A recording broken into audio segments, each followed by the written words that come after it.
আজকে নির্মমভাবে মানুষগুলোকে হত্যা করা হচ্ছে শুধুমাত্র মুসলমান বলে। মুসলমান বলে কি তাদের কোনো দাম নাই, কোনো মূল্য নাই? ধর্মটা শুধু আলাদা। এত হিংসা কিসের, এত ঈর্ষা কিসের? আজ যাদের ইন্ধনে,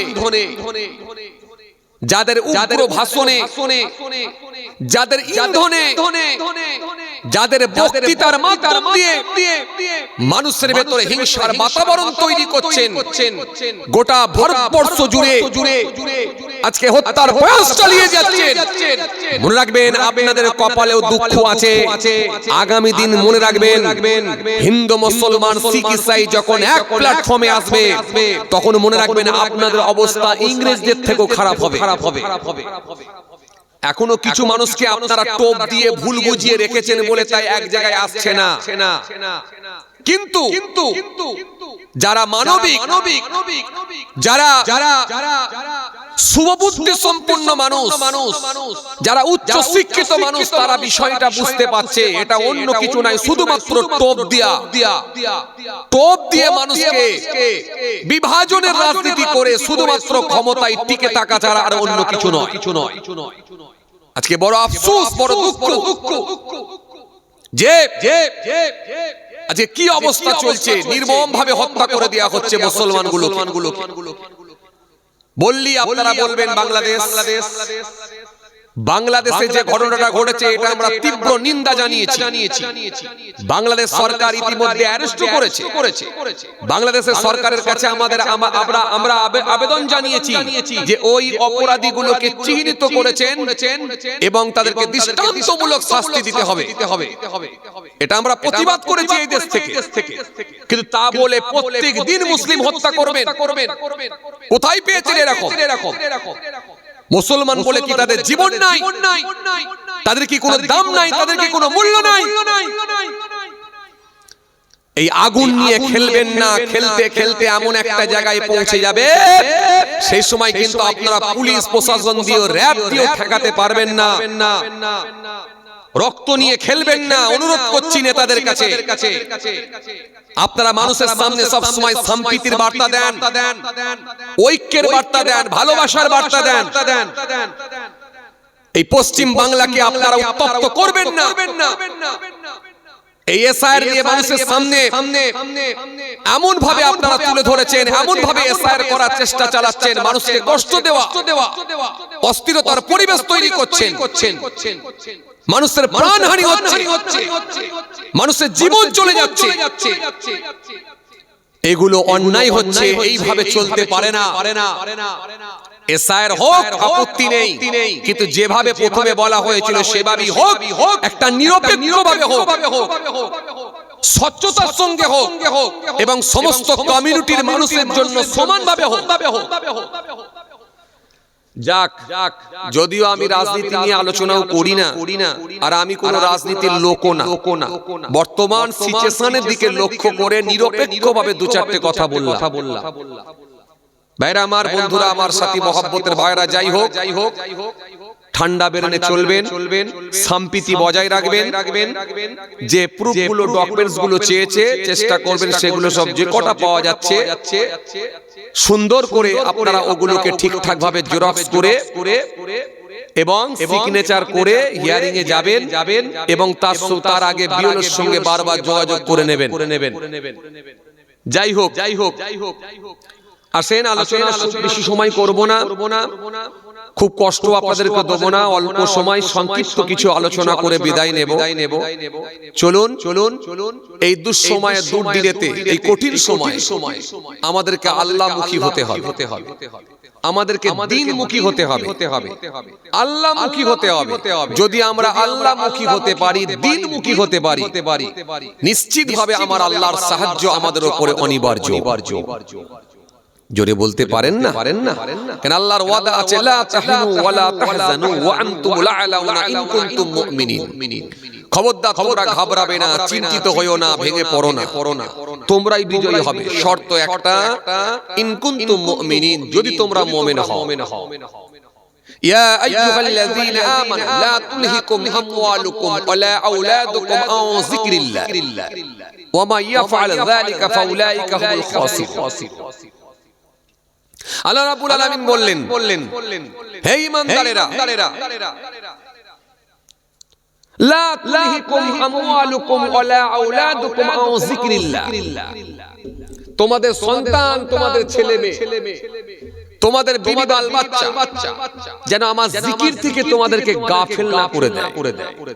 আর যদি জিকির থেকে গাফিল করে দেয় অবশ্যই তোমরা ক্ষতিগ্রস্ত হবে। এই জন্য অনুরোধ থাকবে। ওই চাটা ঠান্ডা হয়ে গেল নাকি? আচ্ছা ঠিক আছে, এই পানিটা সরিয়ে দেন, এই জায়গাটাই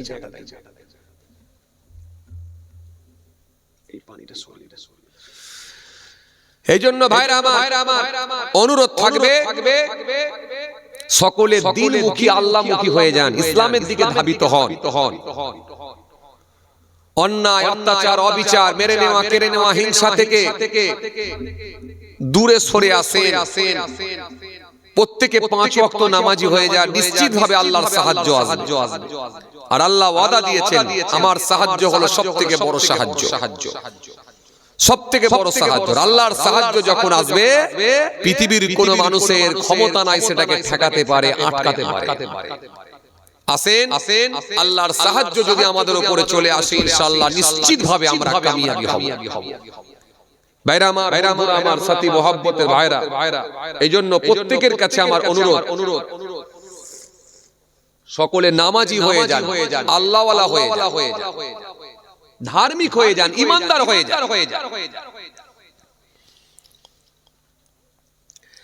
এই জন্য আল্লাহ কোরআনে কারীমের মধ্যে সুন্দর করে বললেন, যালিকাল কিতাব লা রাইবা ফীহি হুদাল লিল মুত্তাকিন।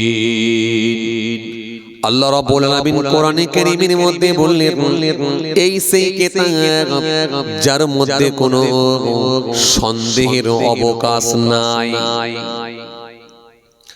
হুদাল লিল মুত্তাকিন, মুত্তাকিদের জন্য হেদায়েত স্বরূপ। যারা মুত্তাকি হবে, ঈমানদার হবে, আল্লাহওয়ালা হবে, তাদের জন্যই কিতাবটা হলো হেদায়েত স্বরূপ। এই জন্য আমার আল্লাহ সুন্দর করে বললেন, মুত্তাকিদের জন্য হলো হেদায়েত স্বরূপ। এই জন্য ঈমানদার মুত্তাকি যদি হয়ে যেতে পারে নিশ্চিতভাবে আমার আল্লাহর সাহায্য হলো অনিবার্য। হেদায়েত মুত্তাকির জায়গায় চলে আসতে হবে। এজন্য নবীকে জিজ্ঞাসা করা হয়েছিল, আইয়ুন নাসি আকরাম, ক্বালা আকরামুহুম ইনদাল্লাহি আতকাকুম। ও আল্লাহ নবী একটু বলেন, ও আল্লাহ নবী একটু দয়া করে বলেন, আল্লাহর কাছে সম্মানীয় ব্যক্তি কে? আল্লাহর কাছে ভালো ব্যক্তি কে?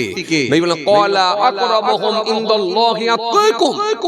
হ্যাঁ, আমি রাসূল বলছি, ওই লোকটা আল্লাহর কাছে সম্মানীয় ব্যক্তি যে লোকটা সবথেকে বেশি পরহেজগার, তাকওয়াওয়ালা, মুত্তাকি হয়ে গেছে। এজন্য আসেন, এই লোকটাকে আল্লাহ পছন্দ করেন। আপনি যদি মুত্তাকির খাতায় নাম তুলে দিতে পারেন নিশ্চিতভাবে আল্লাহর সঙ্গে কানেকশন, ট্রানজাকশন, সম্পর্ক তৈরি হয়ে যাবে। ও ভাইজানেরা, জওয়ান জামাকেরা,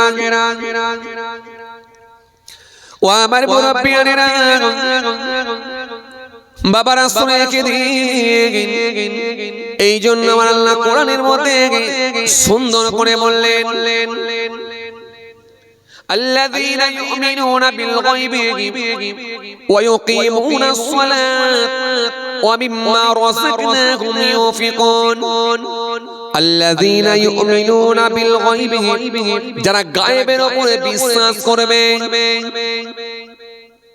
না দেখে যারা গায়েবের উপরে বিশ্বাস করবে। আল্লাযীনা ইউমিনুনা বিল গায়বি ওয়া ইউকিমুনাস সালাত, 5 ওয়াক্ত নামাজ আদায় করবে। ওয়া মিম্মা রাযাকনাহুম ইউনফিকুন, আর আমি আল্লাহ তাদেরকে যা রিজিক দিয়েছি তা থেকে আমি আল্লাহ রাস্তায় হালাল টাকা ব্যয় করবে। আমি তাদেরকে যা রিজিক দিয়েছি তা থেকে কিছুটা অংশ নিয়ে ওই হালাল অর্থ আমার রাস্তাতেই ব্যয় করবে। এই গুণগুলো তাদের ভেতরে থাকবে। কিন্তু আপনি যদি একটু তাকিয়ে দেখেন, আমাদের সমাজে অনেক দাড়িওয়ালা আছে, আমাদের সমাজে অনেক নামাজি আছে, আমাদের সমাজে অনেক হাজি সাহেব আছে, দেখবেন এই জায়গাগুলো থেকে তারা বিমুখ হয়ে যাচ্ছে। কুরবানিতে একটা ৭২,০০০ টাকা দিয়ে গরু দেয়, কিন্তু এমন লোক আছে ১০টা টাকা দান দিতে চায় না। কথা বলে না। এমন লোক আছে দেখবেন পাশের বাড়ি এতিমের মাথায় একটু হাত বুলিয়ে দেয় না, তাকে একটা চাঁদ রাতে গিয়ে নতুন জামা দিয়ে আসে না, অথচ কুরবানিতে ৭২,০০০ টাকা দিয়ে গরু দেয়।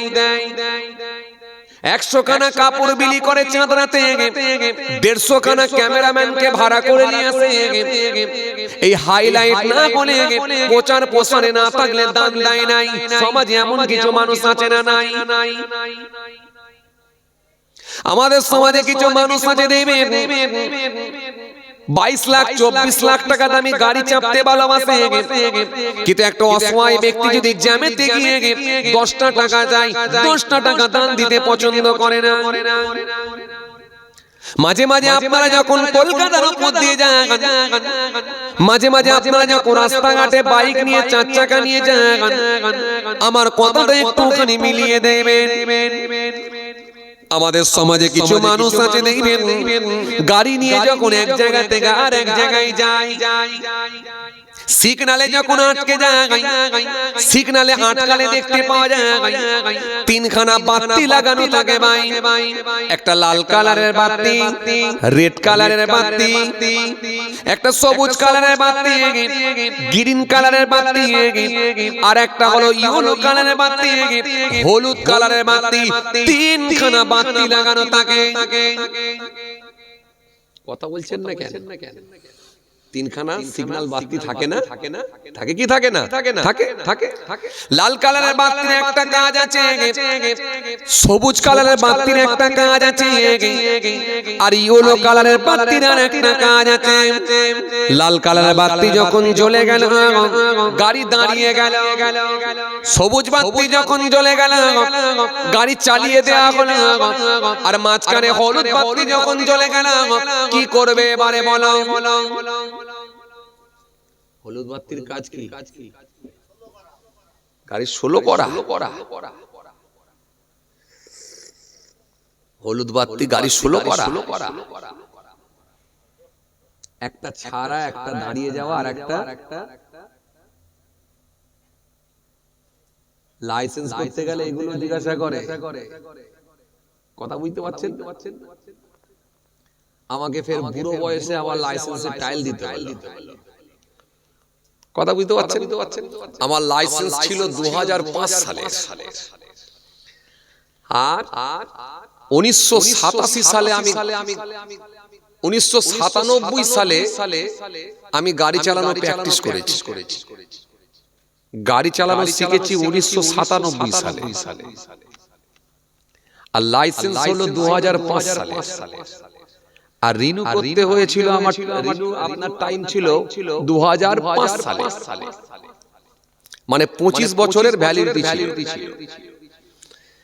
এখন যখন আমার লাইসেন্সটাকে রিনিউয়ালের জন্য পাঠালাম, এখন ওটা দেখে বলল হ্যাঁ এটা রিনিউয়াল করা যাবে, অসুবিধা কিছু নেই। ভালো কথা। কি কি দিতে হবে? এই দিতে হবে, এই টাকা লাগবে, সব হয়ে যাবে। ভালো কথা, অসুবিধা নাই। তো আমি তখন বললাম যে দেখুন আগেকার দিনে লাইসেন্স একটু আমার এই নামের ভেতরে একটু বাবারি বাবা,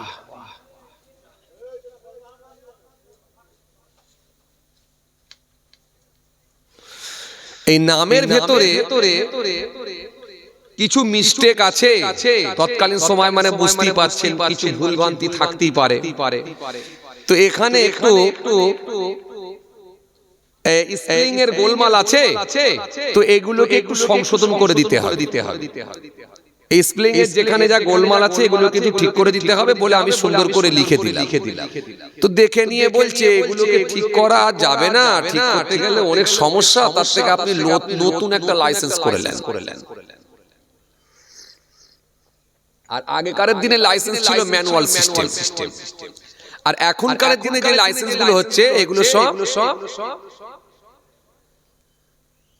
সব ডিজিটাল হচ্ছে, মানে অনলাইনে দেখা যাবে। লাইসেন্স নাম্বার মারলি আপনি কম্পিউটারে দেখতে পাবেন, অনলাইনে দেখতে পাবেন।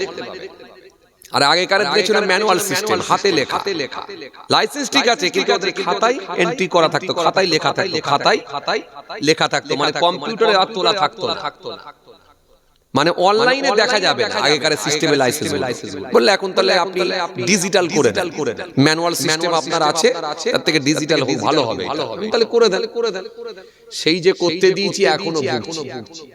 কথা বুঝছেন? এই কয়েকদিন আগে ফোন করে বলছে আপনাকে একটু আসতে হবে, একটু টাইল দিতে হবে। এই সর্বনাশ করছে, আবার গাড়ি চালাতে হবে এখন। আমি তো 1997 সাল থেকে গাড়ি চালাচ্ছি। যদিও আমি ড্রাইভার নিয়ে ঘুরি, কিন্তু আমি যে গাড়ি চালাতে পারি না এমনটা না। 2005 সালের লাইসেন্স, মানে বুঝতে পারছেন আমার লাইসেন্সের বয়স কত হয়ে গেল। মানে আমি একবারে বাচ্চা বয়স থেকে গাড়ি চালানো শিখে গেছি। যেহেতু বাড়ির গাড়ি থাকলে যা হয়, তখন আব্বাজানের গাড়ি ছিল, আব্বাজানের গাড়ি আমি ড্রাইভ করতে পারতাম, চালাতে পারতাম। তারপর আল্লাহ আমাকে নিজেকে গাড়ি কিনিয়েছে, এখন নিজের গাড়ি ড্রাইভার নিয়ে চলি। এখন তো আর রাত জেগে জলসা করা, গাড়ি চালানো এটা তো সম্ভব নয়। আর এটা তো এক আধ দিনের ব্যাপার নয়, 8-9 মাস, 9 মাসের ব্যাপার। 9 মাস রাত্রে প্রোগ্রাম, আর নিজে গাড়ি চালিয়ে করা যায়? তো যাই হোক, লাইসেন্সে টাইল দিতে যাচ্ছি বুড়ো বয়সে, গিয়ে তাকাচ্ছি উরি সর্বনাশ, কত টাইল দিতে এসেছে। অনেকে বাইকের টাইল দিতে এসেছে, আবার অনেকে 4 চাকার টাইল দিতে এসেছে।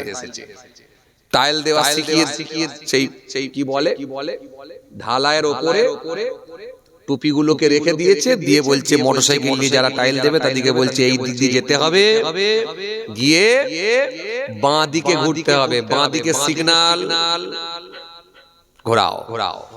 এরপরে আবার ডান দিকে ঘুরতে হবে, ওই ছোট ছোট টুপি দিয়ে দিয়েছে ওই পথেই ঘুরতে হবে। এই ডান দিকে সিগন্যাল, ফের ঘুরে এসে যেখানে দাঁড়াবে সেই জায়গাটায় হাত দেখিয়ে স্টপ। কথা বুঝতে পারছেন? এরপরে লাল বাতির কাজ কি, সবুজ বাতির কাজ কি, ইত্যাদি ইত্যাদি।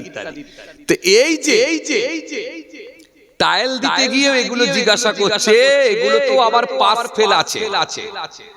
যদি আপনি এগুলো ঠিকঠাক ভাবে চালাতে পারেন তবে পাস করবেন, যদি বলতে পারেন পাস করবেন, আর বলতে না পারলে, ঠিকঠাক ভাবে চালাতে না পারলে আপনি ফেল করে যান। তাহলে একটা লাইসেন্স করতে গেলেও পাস ফেলের ব্যাপার আছে। তাহলে এই পৃথিবীতে আপনি এই 50 বছর এই ভারতবর্ষের জমিনে 60 বছর 70 বছর থাকবেন, তাও আপনি বৈধ নাগরিক কিনা সেটাকে আপনাকে প্রমাণ করতে হচ্ছে। তাহলে আল্লাহ আপনাকে প্রমাণ নেবে না এই বান্দাটা মুত্তাকি কিনা, এই বান্দাটা ঈমানদার কিনা, এই বান্দাটা আমার কিনা, এই বান্দাটা আমার হুকুম মেনেছে কিনা, এটা আল্লাহ পরীক্ষা আপনাকে টেস্ট করবে না। আপনি কি ভাবছেন গরু গাধার মতো এই পৃথিবীর জমিনে জীবন যাপন করলে কি আল্লাহ ছেড়ে দেবে? ছেড়ে দেবে না আপনাকে ছাড়বে না, আমাকে ছাড়বে না আল্লাহ।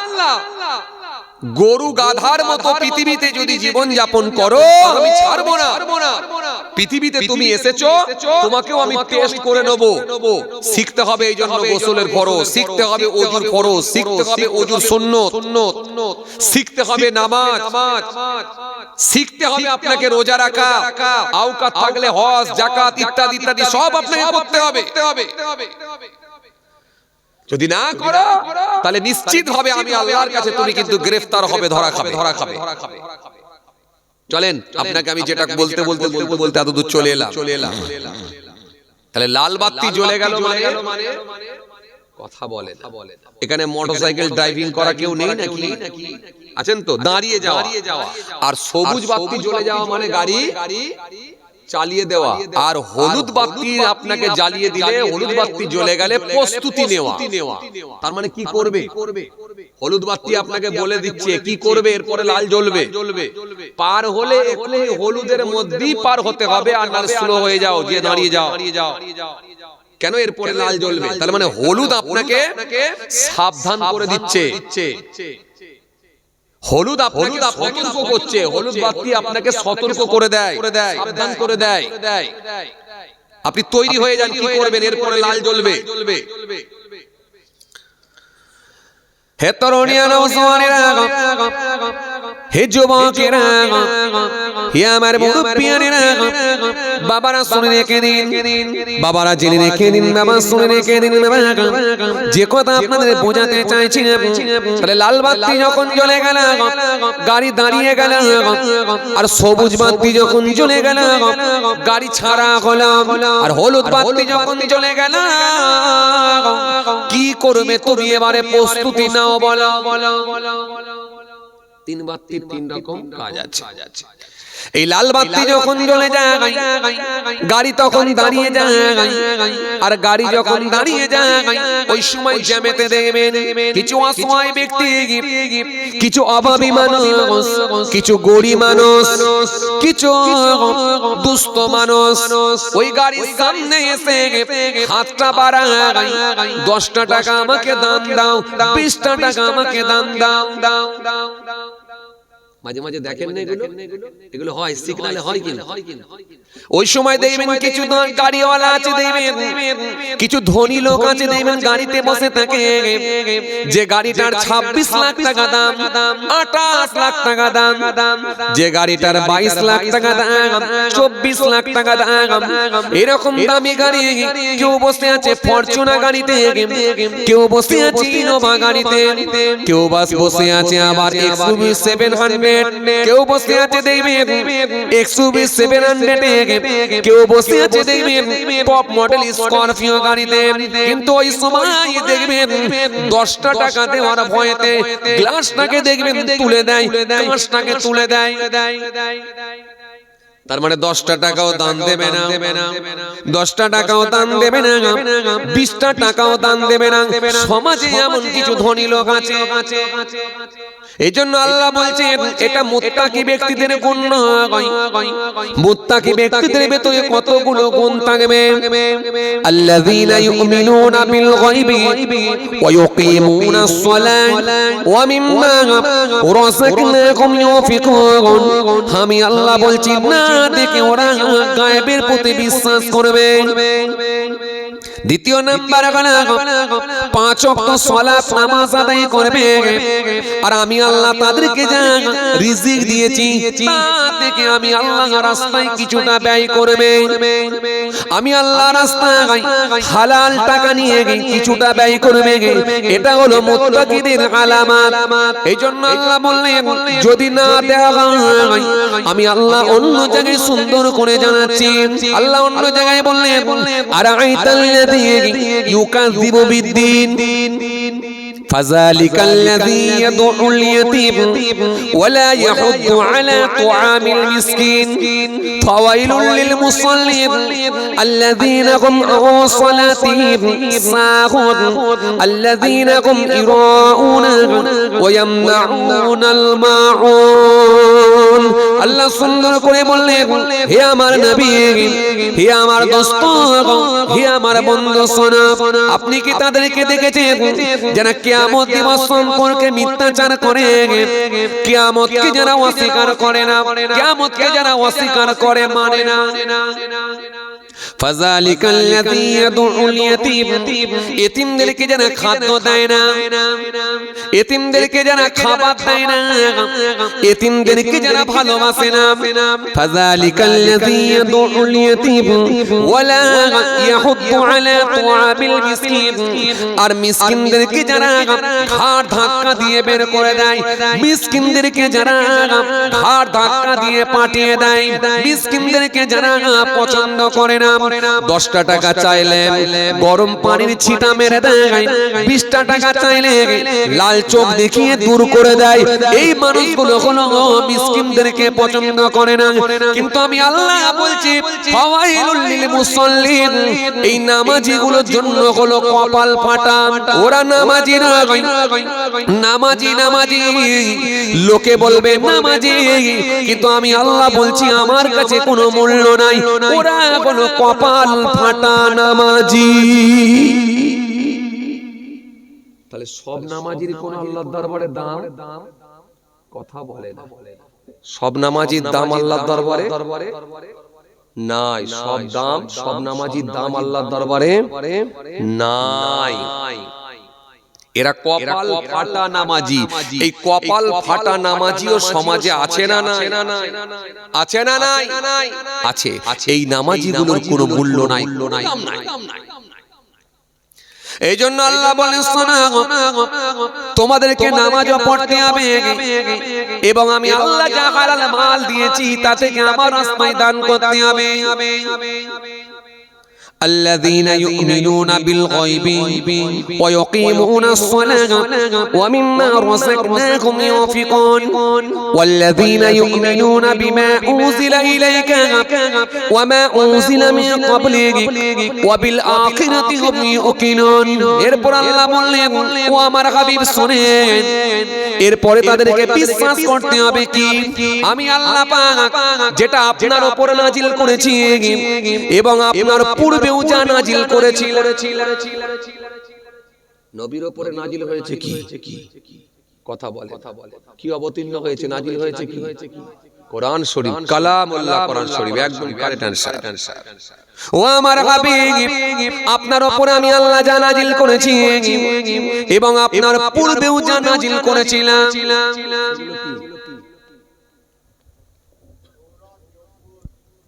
বাহ, সুন্দর বলছে, মাশাআল্লাহ। তাওরাত, জবুর, ইনজিল, আসমানি কিতাবগুলো আল্লাহ অবতীর্ণ করেছেন, নাজিল করেছেন, সেগুলোর উপরে বিশ্বাস। والذين يؤمنون بما أنزل إليك وما أنزل من قبلك وبالآخرة هم يوقنون। এরপর আল্লাহ সুন্দর করে বললেন এবং আখিরাতের উপরে বিশ্বাস করতে হবে। এই বিশ্বাসগুলো যদি তাদের উপরে থাকে আমি আল্লাহ বলছি ওই ব্যক্তিগুলো মুমিন বলে গণ্য হয়ে যাবে, ঈমানদার বলে, তাকওয়াওয়ালা বলে, মুত্তাকি বলে গণ্য হয়ে যাবে। এই জায়গাটায় আপনার নাম তুলে দিয়ে মাস্টার হন, অসুবিধা নাই। ডাক্তার হন, অসুবিধা নাই। ব্যবসায়ী হন, অসুবিধা নাই। প্রফেসর হন, অসুবিধা নাই। কিন্তু আপনাকে নাম কিন্তু আগে তুলতে এসআইয়ের নাম আপনাকে তুলতেই হবে, যে হন না কেন। কথা বলে না। ম্যাপিং আপনাকে ঠিক রাখতে হবে, নাম আপনাকে তুলতেই হবে। আপনি ডক্টর হন, মাস্টার হন, ইঞ্জিনিয়ার হন, সবার জন্য এসআই। খালি মনে হয় ওই লোকগুলো লাগে না যারা ওই দলের কথা ঠিক কি ঠিক, খালি মনে হয় ওদের লাগে না, বাকি সবার লাগে। কিন্তু আল্লাহর বিচারে তো দ্বিচারিতা না, আল্লাহর বিচারে কোনো দ্বিচারিতা নাই। এইজন্য আল্লাহ পাক সমান অধিকার সকলের জন্য দিয়েছেন। আপনার গ্রামে একটা সবথেকে ধনী লোক, সে মসজিদে গিয়ে যদি পাঁচ কাতারে দাঁড়ায়, কথা বলে না। আর আপনার গ্রামে সবথেকে একটা গরিব লোক, সেও যদি মসজিদে গিয়ে পাঁচ কাতারে দাঁড়ায় ধনী লোকটার পাশে, ওই ধনী লোকটার ক্ষমতা নাই, রিক্সা চালকটাকে বলতে পারে পেছনের কাতারে যাও। ওই ধনী লোকটার কোনো ক্ষমতা নাই, বলতে পারে তুমি আমার কাছে দাঁড়াবে না, এটা বলার ক্ষমতা নাই। বলার ক্ষমতা আছে? কথা বলছেন না? পারবে? এমনি চেয়ারে আপনাকে বসতে দেবে না পাশে? এই যে 100 পাই যদি বসে থাকেন, পাশে যদি একটা রিক্সা চালক এসে বসে পড়ে, বসতে দেবে না? উনি সর্বনাশ, আমার পাশে কি বসবি? এলাকার সবথেকে ধনী লোক আমি, আমি একজন এমএলএ, আমি একজন এমপি, আমি একবার 4 বার হজ করে এসেছি, এত বড় মাপের হাজী সাহেব, তুই আমার পাশে বসছিস? এমনি বসতে দেবে? কিন্তু মসজিদে যখন ঢুকে যাবে আল্লাহর ঘরে, আল্লাহর ঘরে ঢুকে গেলে আর আপনার ক্ষমতা নাই, তাকে বলতে পারেন না যে পিছনে যা। এই জন্যই তো ইসলাম শ্রেষ্ঠ ধর্ম। কেন ইসলাম ধর্মে কোনো উঁচু জাত নিচু জাত বলে না, ধনী আর গরিবের মধ্যে কোনো তফাৎ নাই, সাদা চামড়া কালো চামড়ার মধ্যে কোনো পার্থক্য নাই, উঁচু বংশ নিচু বংশ বলে কোনো তফাৎ নাই। আল্লাহর কাছে সবাই সমান অধিকার। বাট ওই মানুষগুলো কি আল্লাহ ভালোবাসে? আল্লাযীনা আল্লাহ ওই মানুষগুলোকে ভালোবাসেন। ইন্নাল্লাযীনা আমানু ওয়া আমিলুস সালিহাত কানাত লাহুম জান্নাতুল ফিরদাউসি নুজুলা। আল্লাহ ওই লোকগুলোকে ভালোবাসেন। ইন্নাল্লাযীনা আমানু ওয়া আমিলুস সালিহাত কানাত লাহুম জান্নাতুল ফিরদাউসি নুজুলা। আল্লাহ বলেন ওই লোকগুলোকে আমি পছন্দ করি। ইন্নাল্লাযীনা আমানু ওয়া আমিলুস সালিহাত লাহুম জান্নাতুন তাজরি মিন তাহতিহাল আনহার যালিকাল ফাওজুল কাবীর। আল্লাহ ওই লোকগুলোকে বড় পছন্দ করেন, ভালোবাসেন। ওয়া মান ইয়ামাল মিনাস সলিহাতি মিন যাকারিন আও উনসা ওয়া হুয়া মুমিনুন ফাউলাইকা ইয়াদখুলুনাল জান্নাহ ওয়া লা ইউযলামুনা নাকিরা। ঈমান এনে আর সৎ কাজ করলেই আমি আল্লাহ বলছি তুমি আমার কাছে প্রিয় হয়ে যাবে, জান্নাত পেয়ে যাবে। জোরে বলতে পারেন না? আমি দেখব না কে ঠালাওয়ালা, কে মুলোওয়ালা, কে হাজি পীর সাহেব, ওটা দেখা দেখি নাই। ও দ্বিচারিতা আমার কাছে হবে না। তুমি আমার হুকুম মেনেছো, তুমি যে বংশেরই হোক, যে কালারেরই হোক, যে রঙেরই হোক, যে চেহারেরই হোক, তুমি আমার হুকুমকে মেনে নিয়েছো, নিশ্চিতভাবে তুমি আমার কাছে প্রিয় বান্দা।